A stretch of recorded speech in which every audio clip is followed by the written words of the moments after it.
Shalom teman-teman semua, gimana kabarnya kita hari ini? Kita sampai saat ini kita masih beribadah secara online teman-teman, dan kita masih ada di situasi yang saya yakin itu tidak mudah untuk setiap kita. Namun teman-teman, di saat-saat seperti ini saya yakin sesungguhnya kita memerlukan Tuhan, kita sangat memerlukan Tuhan, dan kita bersyukur kalau dalam kesempatan hari ini kita masih diberikan anugerah untuk boleh bersama-sama beribadah, memuji Tuhan, dan merenungkan firman-Nya. Teman-teman, di tengah-tengah pandemi saat ini, mungkin ini menjadi situasi yang melelahkan bagi setiap kita. Mungkin juga menjadi situasi yang membawa kita ke dalam banyak pencobaan yang mungkin melemahkan iman kita. Oleh karena itu teman-teman, di dalam situasi saat ini sesungguhnya kita sangat memerlukan Tuhan. Oleh karena itu teman-teman, mari di awal persekutuan kita malam hari ini saya mengajak kita menaikkan satu pujian, I Need You More. Biar lewat pujian ini boleh menjadi doa kita dan permohonan kita dan kerinduan kita kepada Tuhan, bahwa kita sungguh memerlukan Tuhan lebih, dan lebih lagi dari apapun.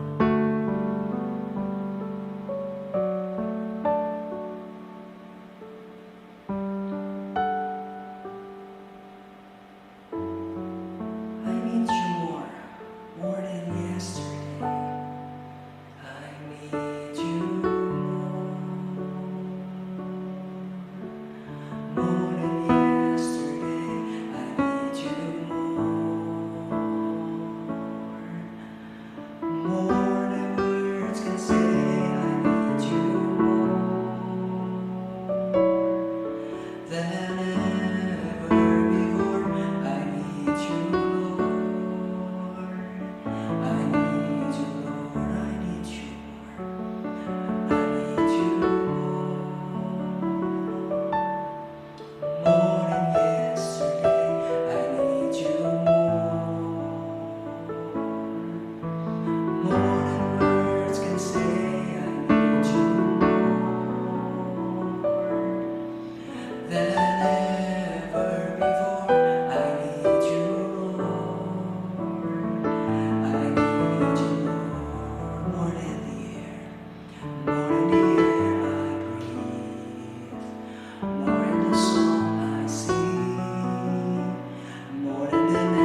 give you the highest praise.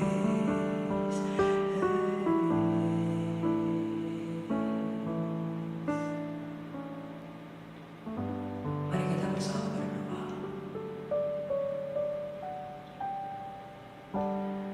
Benar ya Tuhan, kami meninggikan Engkau. Kami bersyukur karena Engkau Allah yang memanggil kami. Engkau Allah yang mengasihi kami dan menolong kami senantiasa di sepanjang hidup kami. Tuhan, kiranya Kau yang menolong kami di saat ini. Ketika kami akan merenungkan firman-Mu, ketika kami berusaha mencari wajah-Mu, biar kiranya Kau yang menyatakan kehadiran-Mu dan Kau yang menuntun dan menolong kami. Terima kasih ya Tuhan. Tuntun kami, sertai kami. Hanya dalam nama anak-Mu Yesus Kristus kami berdoa. Amin. Teman-teman, sebentar kita akan merenungkan satu bagian firman Tuhan. Dan teman-teman, untuk mengantar kita untuk merenungkan firman Tuhan hari ini, mari saya mengajak kita untuk menaikkan satu pujian Hatiku Percaya. Dan lewat pujian ini kita boleh sungguh kembali mengarahkan hati kita kepada Tuhan. Tuhan yang setia dan Tuhan yang tidak pernah berubah dalam hidup kita. Sehingga sekalipun kita tidak bisa melihat rencananya, sekalipun kita tidak bisa melihat jalan-jalannya, sekalipun masih banyak hal yang belum kita mengerti, biarlah Tuhan boleh terus meneguhkan hati setiap kita. Mari kita naikkan pujian ini. Hatiku percaya.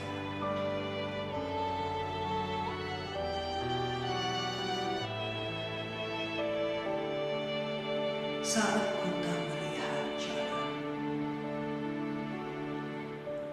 saat ku tak melihat jalan-Mu, saat ku tak mengerti rencana-Mu, namun tetap ku pegang janji-Mu. Pengharapanku hanya padamu. Saat ku tak melihat jalan-Mu, saat ku tak mengerti rencana-Mu, namun tetap ku pegang janji-Mu. Pengharapanku hanya padamu. Hatiku percaya,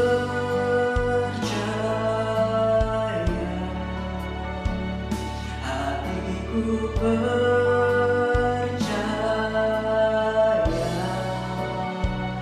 hatiku percaya,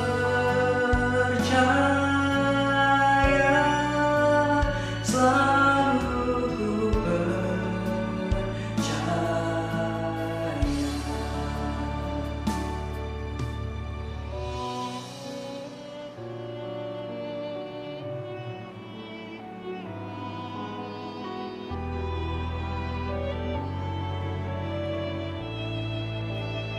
Mari sekali kita katakan, saat ku tak melihat jalan-Mu, saat ku tak mengerti rencana-Mu, namun tetap ku pegang janji-Mu. Pengharapanku hanya padamu. Hatiku percaya, hatiku percaya,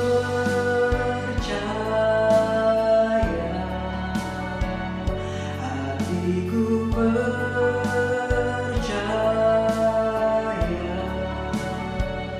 hatiku percaya,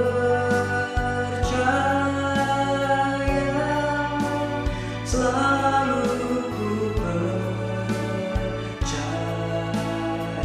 Lord, I will trust. Lord, I will trust in You. Lord, I will trust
selalu ku percaya.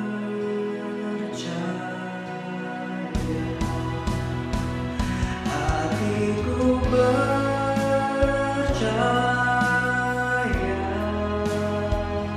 hatiku percaya,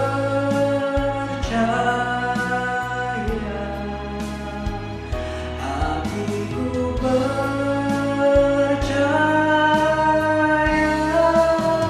selalu ku percaya, selalu ku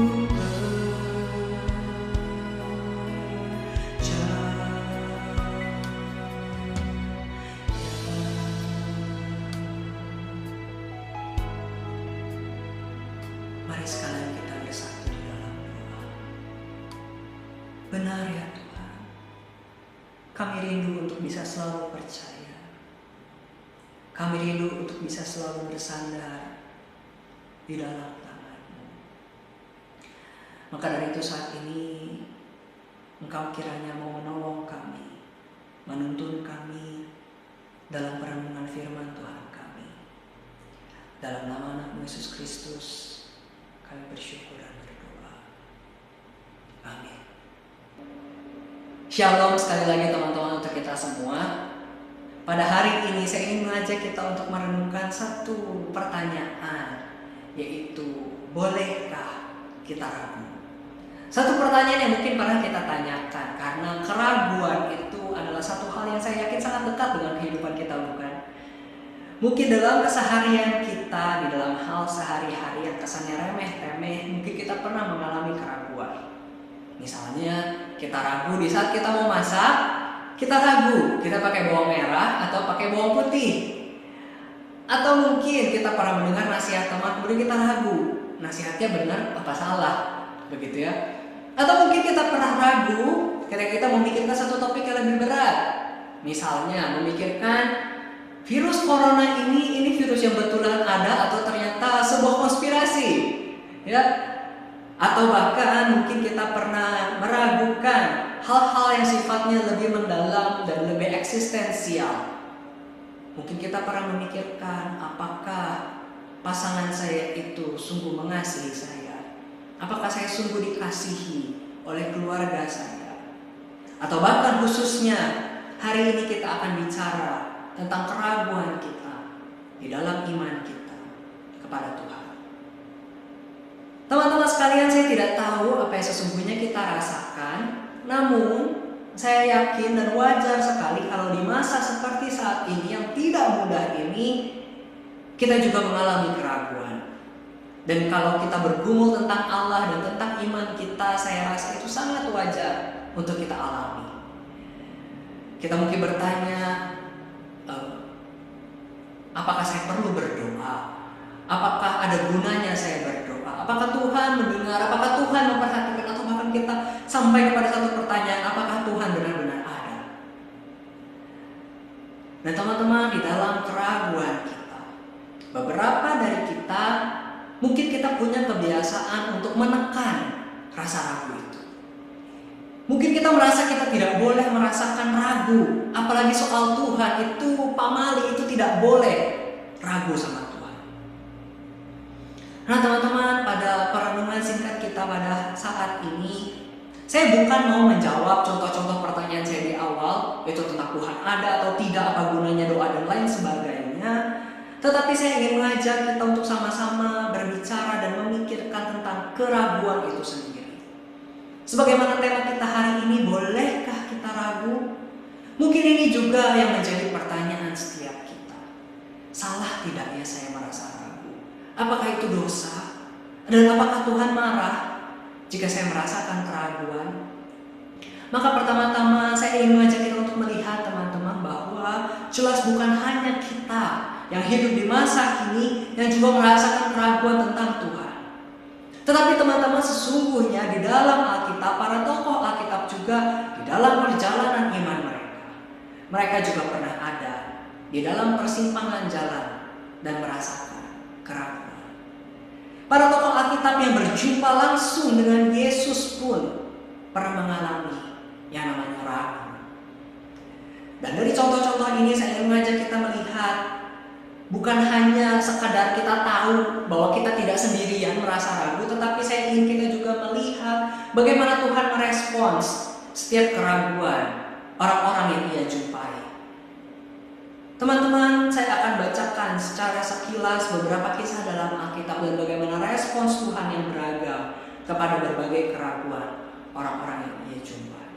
Teman-teman, yang pertama saya ingin membacakan satu kisah dari Matius pasal yang ke-11 ayat yang kedua sampai yang ke-6. Saya akan bacakan secara cepat bagi setiap kita. Di dalam penjara, Yohanes mendengar tentang pekerjaan Kristus, lalu menyuruh murid-muridnya bertanya kepadanya, "Engkaukah yang akan datang itu, atau haruskah kami menantikan orang lain?" Yesus menjawab mereka, "Pergilah, katakanlah kepada Yohanes apa yang kamu dengar dan kamu lihat. Orang buta melihat, orang lumpuh berjalan, orang kusta menjadi tahir, orang tuli mendengar, orang mati dibangkitkan, dan kepada orang miskin diberitakan kabar baik.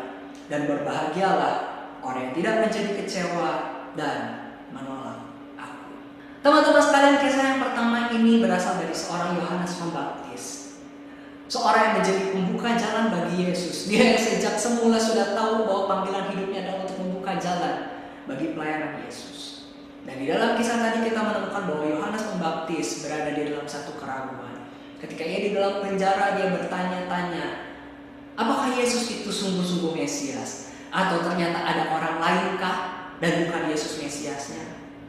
Dan ketika Yesus mendengar keraguan Yohanes itu lewat murid-muridnya Yohanes, maka yang kita lihat adalah bahwa Yesus tidak meminta Yohanes untuk melupakan keraguannya.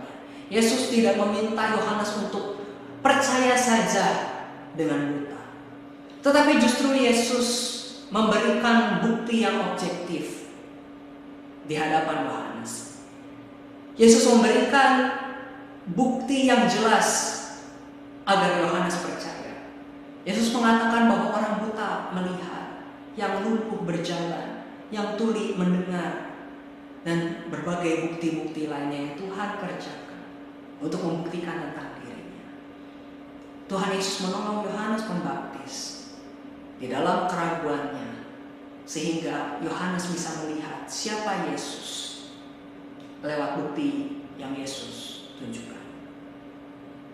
Teman-teman, kisah yang kedua adalah kisah dari di dalam perjalanan murid-murid Yesus bersama dengan Yesus dari Matius pasal yang ke-8 ayat ke-25 sampai yang ke-27. Matius 8 ayat 25 sampai 27, demikian firman Tuhan. Maka datanglah murid-muridnya membangunkan dia, katanya, "Tuhan, tolonglah, kita binasa." Ia berkata kepada mereka, "Mengapa kamu takut yang kurang percaya?" Lalu bangunlah Yesus, menghardik angin dan danau itu, maka danau itu menjadi teduh sekali. Dan heranlah orang-orang itu, katanya, "Orang apakah dia ini, sehingga angin dan danau pun taat kepadanya?"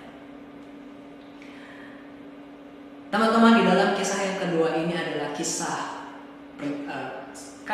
di saat murid-murid Yesus berada di atas kapal dan mengalami badai. Dan di dalam kisah ini, ketika murid-murid menjadi kurang percaya, dalam kisah ini Yesus akan menegur murid-murid dengan nada yang cukup keras. Yesus memanggil mereka, "Hai engkau yang kurang percaya." Selain di dalam kisah ini, teman-teman, kalau kita melihat Matius pasal 14 ayat 31, Yesus juga mengatakan perkataan yang mirip di saat Yesus menjadi ragu dan tenggelam ketika ia berjalan di atas air. Di dalam situasi tersebut Yesus menegur murid-murid dan juga Petrus dengan perkataan yang sama. "Mengapa engkau kurang percaya? Mengapa engkau takut?" Dan memanggil mereka orang yang kurang percaya. Di dalam situasi tersebut Tuhan Yesus menegur mereka yang ragu. Namun di dalam situasi yang sama Tuhan tidak membiarkan mereka. Di tengah badai, di saat murid-murid menjadi ragu, Yesus juga meredakan badai yang dialami murid-murid. Dan di saat Petrus tenggelam, justru Yesus juga mengulurkan tangannya. Bahkan secara singkat, sebelum Petrus tenggelam, Petrus sempat ragu dan bertanya, "Tuhan, benarkah itu Engkau? Kalau Engkau benar Tuhan dan Engkau bukan hantu, maka buatlah aku berjalan di atas air." Lewat perkataan itu Petrus dengan jelas mengatakan dirinya ragu bahwa orang yang ada di hadapannya adalah Tuhan. Tetapi ketika Petrus ragu, Tuhan benar mengabulkan apa yang Petrus minta. Tuhan mengulurkan tangannya, tidak membiarkan Petrus dalam keraguan dan membuat Petrus berjalan di atas air. Di dalam kisah yang ketiga, teman-teman, masih dari murid-murid Tuhan Yesus, yaitu dari dua bagian. Yang pertama dari Lukas pasal 24 ayat 38 sampai 39.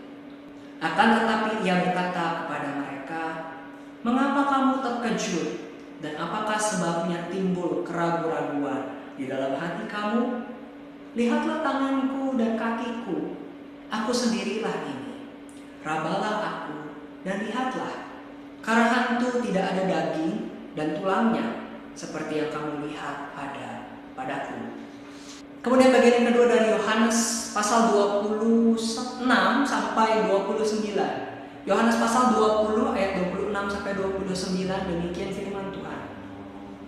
8 hari kemudian, murid-murid Yesus berada kembali di dalam rumah itu dan Thomas bersama-sama dengan mereka. Sementara pintu-pintu terkunci, Yesus datang dan ia berdiri di tengah-tengah mereka dan berkata, "Damai sejahtera bagi kamu."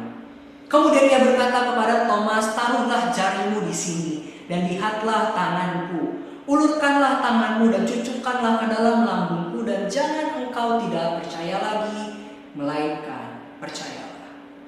Thomas menjawab dia, "Ya Tuhanku dan Allahku." Kata Yesus kepadanya, "Karena engkau telah melihat aku, maka engkau percaya. Berbahagialah mereka yang tidak melihat, namun percaya." Teman-teman, dalam penggalan kisah yang terakhir ini adalah dalam peristiwa pasca kebangkitan Yesus. Murid-murid sekali lagi mengalami keraguan di saat mereka mendengar bahwa Tuhan Yesus telah bangkit. Bahkan di saat mereka sudah melihat Yesus sendiri di depan mata mereka, juga masih terbesit keraguan di dalam benak mereka. Khususnya ditekankan di dalam kisah Thomas. Bahkan dicatat dengan begitu jelas, Thomas menunjukkan keraguan yang begitu besar sampai ia mengatakan, "Kalau saya bisa lihat sendiri dan bisa menyentuh luka-luka di dalam tubuh Yesus, baru saya mau percaya." Dalam bagian ini, teman-teman, kita melihat bahwa Yesus langsung menjawab keraguan murid-muridnya. Tanpa menunggu pertanyaan dari mereka, tanpa sepatah kata pun keluar dari mulut mereka. Murid-murid belum sempat berkata apa-apa, mereka hanya terdiam dan melihat Yesus. Dan di saat Thomas juga melihat Tuhan Yesus dan belum sempat berkata apa-apa di hadapan gurunya itu, Tuhan Yesus tahu keraguan dalam hati mereka dan segera menjawab keraguan mereka. Namun ada satu penekanan yang menarik bahwa Tuhan juga mengingatkan, yaitu berbahagia mereka yang tidak melihat namun percaya. Teman-teman, dari 3 kisah ini, kisah kepada Yohanes Pembaptis tentang murid-murid di tengah badai dan tentang murid-murid di pasca kebangkitan Tuhan Yesus, kita melihat bahwa respons Tuhan Yesus itu beragam ketika menjumpai murid-murid yang ragu. Namun ada satu hal, teman-teman, yang sama dari respons Yesus ini, yaitu bahwa Dia tidak membiarkan mereka yang berada di dalam keraguan. Tuhan tidak mendiamkan, Tuhan tidak membiarkan. Dan di dalam keraguan yang ada, di dalam hati setiap orang yang ragu itu, Tuhan menjadikan keraguan itu sebagai satu langkah untuk menumbuhkan iman mereka, yang semuanya adalah keraguan. Nah, teman-teman, inilah yang saya ingin ajak kita untuk bersama kita pikirkan dan renungkan, yaitu menjadikan keraguan sebagai bagian dari proses pertumbuhan iman kita. Teman-teman, sesungguhnya perasaan ragu itu adalah sebuah dampak yang muncul dari ketidaktahuan kita. Itu adalah satu efek samping dari keterbatasan pengetahuan kita, bukan? Karena kita terbatas, karena kita tidak tahu, makanya kita jadi ragu, begitu ya. Namun teman-teman, sesungguhnya keraguan itu bisa menjadi hal yang baik. Karena sesungguhnya keraguan itu bisa membawa kita semakin dekat kepada apa yang kita percaya dan membuat kita semakin mengerti mengapa kita percaya. Keraguan itu seakan memaksa seseorang untuk kembali memikirkan tentang imannya. Khususnya ketika kita berpikir tentang Allah, kita kembali memikirkan mengapa saya percaya kepada Tuhan. Apakah hanya karena emosi saya? Apakah hanya karena sebatas iman turunan? Atau memang karena saya sungguh percaya kepada Dia? Teman-teman, perjalanan kita untuk bisa memiliki iman yang sejati itu bukan perjalanan yang singkat, teman-teman. Mungkin teman-teman, perkenalan kita kepada Tuhan itu dimulai dari kita kecil, dan mungkin kita belum sungguh mengenal Dia karena ya kita hanya memiliki iman turunan dan kita hanya sebatas taat kepada orang tua kita. Atau mungkin bisa jadi kita percaya kepada Tuhan lewat peristiwa yang membuat kita mengalami emosi yang begitu besar, sehingga bisa saja sampai titik tertentu ternyata kita masih memiliki iman yang lemah, kita masih memiliki iman yang kanak-kanak.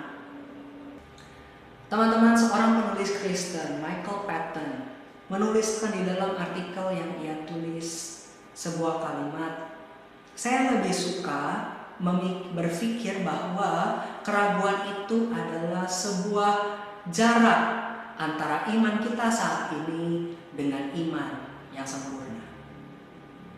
Sekali lagi, saya lebih suka berpikir bahwa keraguan itu adalah sebuah jarak antara iman kita saat ini dengan iman yang sempurna atau sejati.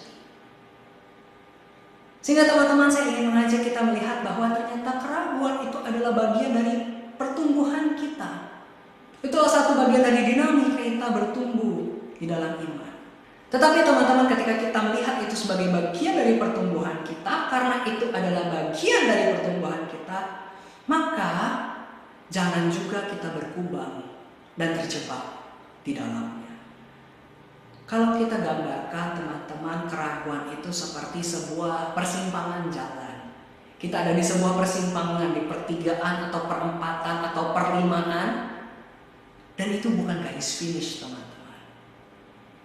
Keraguan hanyalah satu persimpangan jalan di dalam seluruh perjalanan yang harus kita selesaikan. Itu hanya sebuah persimpangan, bukan garis akhir. Maka sebagaimana Yakobus pasal yang pertama ayat yang kedua sampai yang ketiga berkata demikian.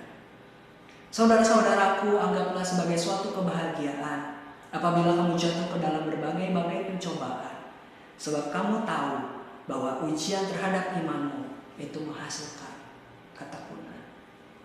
Maka teman-teman, biarlah ketika kita dalam kehidupan kita menjumpai keraguan, sebuah ujian-ujian di dalam kehidupan kita, di dalam iman kita, biarlah itu bukan sebagai satu titik kejatuhan kita, tetapi biar itu menjadi satu tangga yang membawa kita semakin lebih tinggi lagi, yang membawa kita semakin memperdalam iman kita dan menumbuhkan iman kita.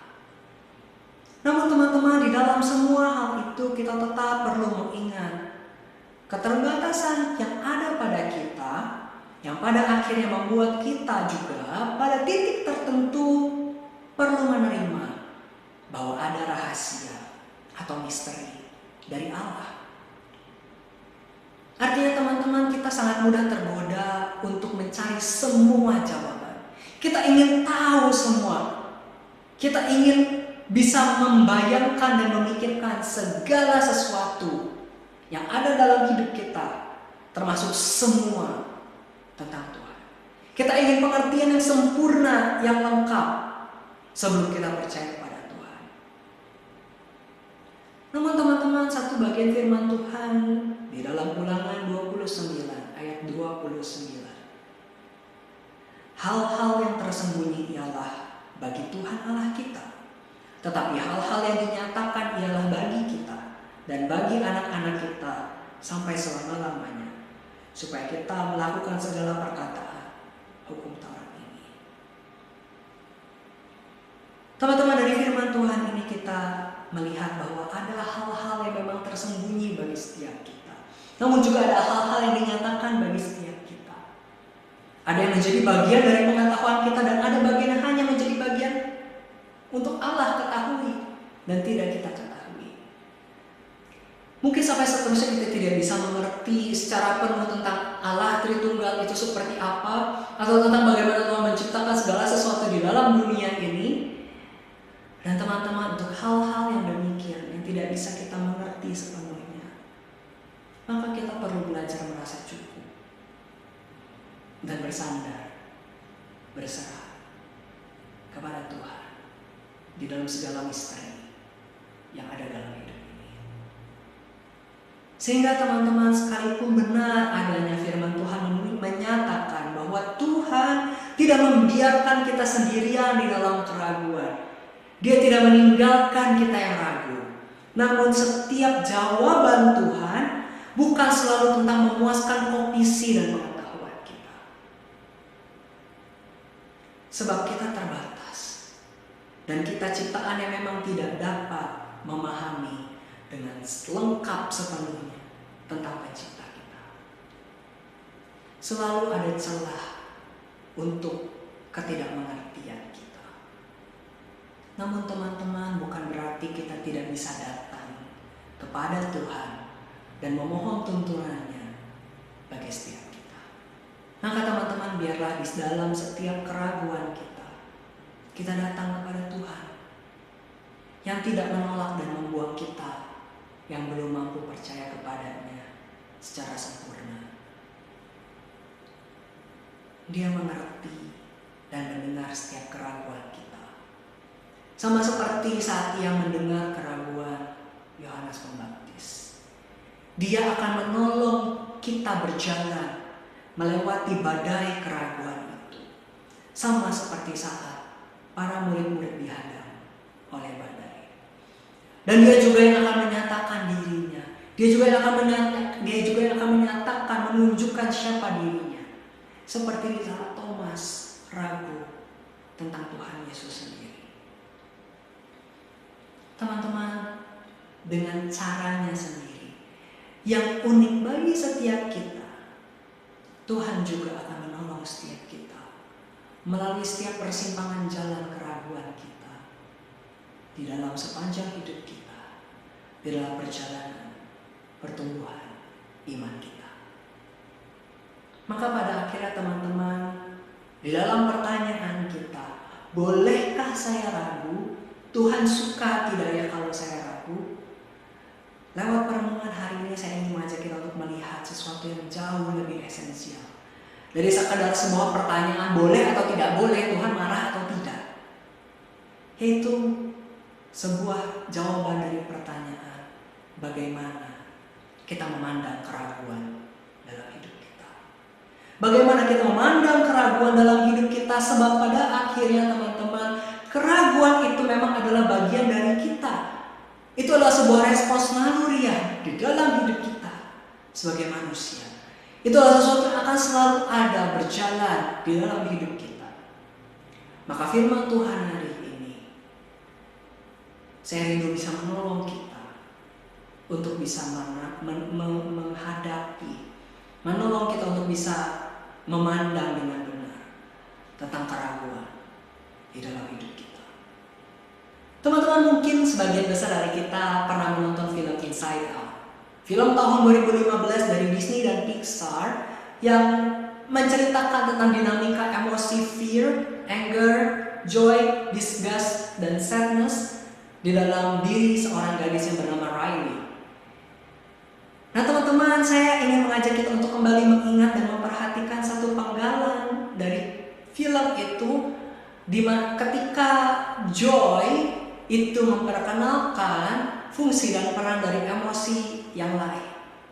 Dan saya ingin kita mengajak setiap kita untuk memperhatikan peran fear dan disgust dari cuplikan film tersebut.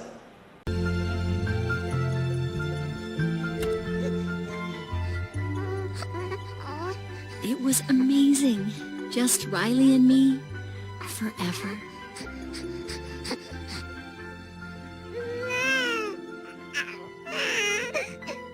For 33 seconds. Oh, hello. I'm Joy. So, can I just, if you could, I just want to fix that. Thanks. And that was just the beginning. Headquarters only got more crowded from there. Very nice. Okay, looks like you got this. Very good. Oh, that's sharp turn. Ah, look out! That's Fear. He's really good at keeping Riley safe. Easy, huh? Hi, back! Oh, we're good. We're good. Ooh, Thank you. good Thank you very job. much. And we're back.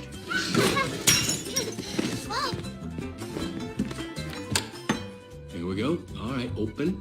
This looks new. Think it's safe? What is it? Okay, caution. There is a dangerous smell, people. Hold on, what is that? This is disgust. She basically keeps Riley from being poisoned, physically and socially. That is not brightly colored or shaped like a dinosaur. Hold on, guys. It's broccoli! Well, I just saved our lives. Yeah, you're welcome. Riley, if you don't eat your dinner. Nah teman-teman, saya rasa keraguan kita itu adalah gabungan dari dua perasaan itu. Fear dan disgust. Terasa takut dan mungkin kalau saya terjemahkan dengan sebutan lain, disgust juga bisa dipahami sebagai rasa curiga. Ya, bukan rasa jijik saja, tetapi juga rasa curiga.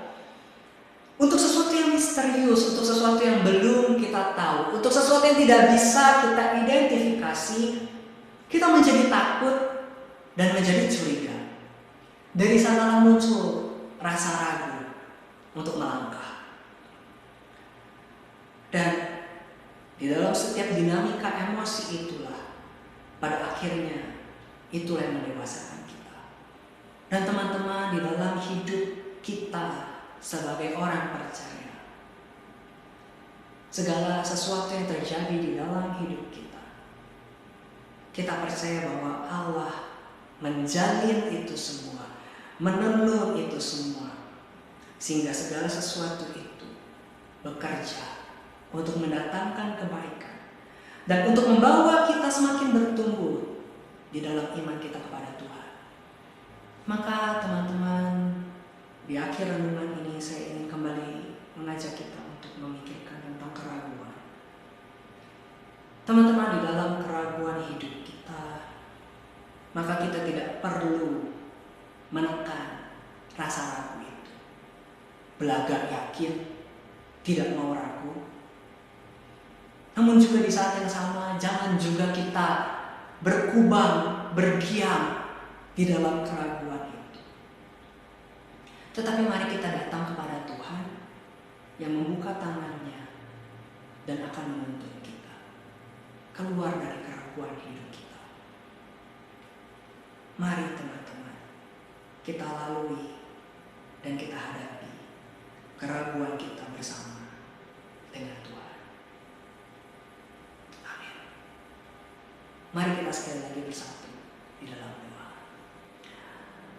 Bapa kami yang di surga, kami pada saat ini bersyukur kalau Engkau boleh sekali lagi mengingatkan kami bahwa Engkau Tuhan yang mengerti segala kelemahan kami. Engkau Tuhan yang mengerti segala keterbatasan kami. Engkau Tuhan yang menopang sepanjang hidup kami. Dan Tuhan, kiranya di dalam keraguan kami, di dalam keterbatasan kami, Tuhan, kami terus memohonkan iman dari-Mu. Kami terus memohonkan keteguhan, kekuatan, penyertaan, pengertian, hikmat dari Engkau di dalam hidup kami. Sehingga Tuhan, di dalam setiap keraguan dalam hidup kami, dalam setiap persimpangan jalan dalam hidup kami boleh terus melihat Engkau. Dan kami boleh terus berjalan di dalam sukacita dan damai dari-Mu. Terima kasih Tuhan, terima kasih. Inilah doa kami.